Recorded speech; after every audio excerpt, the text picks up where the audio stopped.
Karon mga kastoryan, napunta sa laing pitcher plant dinhi sa Mount Kiamo. Unsay ngalan ani na pitcher plant sir? Kani siya sir, sorry gawin sini siya. So ang timailhan na ani nga lahi gid siya nga species kay tungod sa iyang pitchel lahi og porma. Dugo sir ba? Dagko o. Dagko dayon iyang dahon. Kuan siya, Taas. dili lapad pero taas.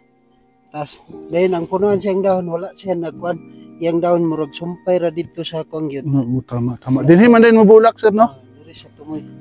Tumoy siya bulak.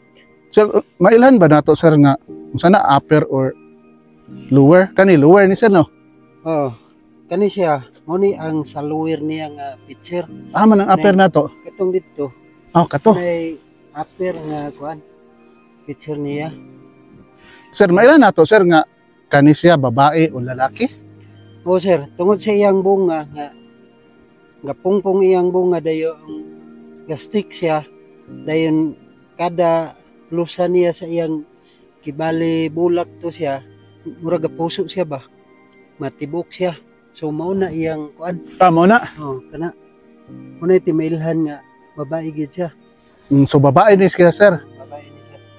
Kay tungod sa iyang bulak nga nana. Unsa man di ang bulak sa lalaki sir? Katong bulak sa lakyan dili siya mapareha na.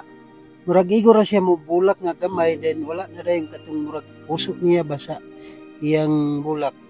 Kato yung bulak pagka hulog ato mo dako man siya murag mo taas gamay ba na gabusok sad siya motoy timelan. Katong laki murag nahimo lang siya stick nga mulungkoy na lang dayon ang kuan ba pagkalaos na sa bulak.